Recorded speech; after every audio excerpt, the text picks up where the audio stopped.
Hello friends, मैं Meenakshi BTech computer class से MS word के सेकंड क्लास में हम कुछ टेक्स्ट टाइपिंग के बारे में सोचेंगे। जैसे ही हम लोग डॉक्यूमेंट्स बनाते हैं और उसमें कुछ चेंजेस हो जाता है या पैराग्राफ ऊपर नीचे हो जाता है तो उसको कभी कभी एडिट करने में बहुत प्रॉब्लम्स आते हैं। वो क्यों आते हैं, उसका सॉल्यूशन क्या है, वो हम इस वीडियो में देखने वाले हैं। जैसे स्पेस बार की, एंटर की और बैक स्पेस डिलीट, इसका क्या काम है, इस वजह से हम कैसे करेक्शन कर सकते हैं, ये इस वीडियो में देखेंगे। तो चलिए स्टार्ट करते हैं। यहाँ पे मैं एक पैराग्राफ इंसर्ट कर देती हूँ। Equal to RAND open bracket और क्लोज ब्रैकेट। यहाँ पे एंटर करते हैं तो ये पैराग्राफ आ जाता है। मैं बैक जा रही हूँ Ctrl Z से। जैसे ये ओपन ब्रैकेट और क्लोज ब्रैकेट है, इसमें कुछ नंबर्स लिखते हैं जैसे 9, तो यहाँ पे 9 पैराग्राफ आएंगे। आपको जितने पैराग्राफ्स यहाँ पे प्रैक्टिस के लिए चाहिए उतने ले सकते हैं। Ctrl Z फिर से। फिलहाल के लिए मैं यहाँ पे कुछ अमाउंट नहीं डाल रही हूँ। ओपन ब्रैकेट, क्लोज ब्रैकेट और ये एंटर, तो ये 5 पैराग्राफ्स आ जाएंगे। तो पहले देखते हैं हम। जैसे ये स्टार्टिंग में जैसे वर्ड खोलते हैं तो यहाँ पे एक कर्सर होता है और वो ब्लिंक होते रहता है, तो वो पोजीशन दिखाता है कि आपका जो टेक्स्ट आप टाइप करने वाले हो कीबोर्ड से वो कहाँ आएगा। और ये यहाँ पे जो ये मैं माउस मूव कर रही हूँ तो यहाँ पे ये जो पॉइंट है इसको इंसर्शन पॉइंट बोलते हैं। उसका लोकेशन चेंज हो जाता है, उसका फेस भी चेंज हो जाता है। जैसे ऊपर मैं आ रही हूँ तो यहाँ एरो दिखा रहा है और जैसे नीचे आती हूँ तो इसका फेस चेंज होता है। जब ये वाइट जो पेज है यहाँ पे जब रहेगा ये, तो उसको इंसर्शन पॉइंट बोलेंगे। और ऊपर जब एरो टाइप का आता है तो ये माउस पॉइंट है। तो पहले तो हम ये कर्सर देखेंगे। स्टार्टिंग पोजीशन यहाँ पे रहती है उसकी। जैसे हमें यहाँ से स्टार्ट करना है तो हमें सिंपली माउस से डबल क्लिक करना रहेगा। जहाँ पे भी हम डबल क्लिक करेंगे माउस, वहाँ पे ये कर्सर आ जाएगा और हम अपना टाइपिंग स्टार्ट कर सकते हैं। जैसे equal to and open bracket close bracket and enter. ये मैंने ये पैराग्राफ इंसर्ट किया। इसके बाद देखते हैं, जैसे ये वीडियो, इस वर्ड के बाद मुझे कुछ स्पेस चाहिए तो मुझे सिंपली यहाँ पे क्लिक करना है और स्पेस बार दबाना है। तो जितना स्पेस हम दबाएंगे उतना स्पेस आते जाएगा। ये स्पेस बार जो है एक वर्ड का स्पेस लेता है, एक वर्ड का डिस्टेंस यहाँ पे आते जाएगा। और सपोज स्पेस कम करना है हमें तो फिर से बैक स्पेस करेंगे ऐसे।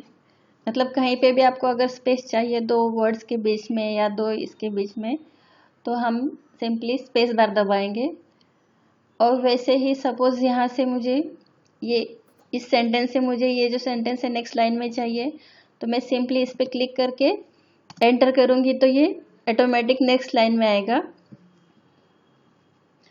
और फिर से मुझे एज इट इज चाहिए तो दो तरीके हैं, एक बैक स्पेस है, अदरवाइज मैं Ctrl Z से भी लास्ट पोजीशन में आ सकती हूँ। ये एंटर की और बैक स्पेस की समझना बहुत ज़रूरी है। इसी वजह से हम अपना डॉक्यूमेंट सही कर सकते हैं या प्रॉपर लिख सकते हैं। जैसे आपको अभी पता चला कि एंटर की मैं जहाँ प्रेस करूँगी वहाँ से नेक्स्ट लाइन में आ जाएगा और बैक स्पेस से ये पीछे जाएगा। बैक अगर आप स्पेस बार की दबाते हो और फिर बैक करते हो तो ये एक एक स्टेप पीछे जाएगा। लेकिन आप जब एंटर करते हो और बैक स्पेस दबाते हो तो ये जो लास्ट सेंटेंस था उस पे जाएगा। मतलब बैक स्पेस की क्या करता है, आपने जो लास्ट कमांड यूज़ की थी वही कमांड को रीडो करेगा। यहाँ पे ये दो ऑप्शंस दिए हुए हैं, सेम है, Ctrl Z और Ctrl Y। जिसे मैं एंटर करते जाऊंगी और मुझे पीछे जाना है तो मैं कंट्रोल Z करते जाऊंगी और कंट्रोल Y से मैं एक स्टेप आगे फॉरवर्ड हो जाएगा। और जब जो मैंने कंट्रोल Z से बैक गई हूँ उसी को अगर फिर से लाना है तो मैं कंट्रोल Y करूँगी तो ये फिर से आ जाएगा। जैसे हमें अभी पता है जहाँ पे कर्सर होगा वहाँ से टाइपिंग स्टार्ट होगा। और जैसे ही हम टाइप करना स्टार्ट कर देते हैं, जैसे मैं कुछ सेंटेंस टाइप करती हूँ, कर्सर को यहाँ पे लास्ट में लाती हूँ मैं। जैसे ही मैं कुछ कीबोर्ड पे टाइप करना स्टार्ट कर दूँगी, WRITTING राइटिंग। तो सपोज मैंने यहाँ पे कुछ लिखा तो ये जब कर्सर जहाँ पे रहता है उसके राइट साइड में टाइप्स होना स्टार्ट हो जाता है। और बैक स्पेस से अगर मुझे ये सेंटेंस मिटाना है तो मैं क्या करूँगी, ये बैक स्पेस से मैं पीछे जाऊँगी तो ये एक एक वर्ड डिलीट होना स्टार्ट हो जाएगा। बट मुझे डॉक्यूमेंट के बीच में ही कहीं पे, जैसे ये व्हेन यू क्लिक डिज़ाइन, ये सेंटेंस को अगर यहाँ से मिटाना है तो और एक तरीका है। जैसे मैं बैक करूँगी तो अभी पता है हमें कि जो कर्सर के लेफ्ट में जो वर्ड्स रहेंगे वो इरेज हो जाएंगे। और एक ये है अपने पास डिलीट की, अगर डिलीट की आप प्रेस करते हो तो कर्सर के राइट वाला पोर्शन या वर्ड्स डिलीट होना स्टार्ट हो जाएंगे। तो आपको पहले डिसाइड करना है कि आपका लेफ्ट पोर्शन डिलीट करना है कि राइट पोर्शन।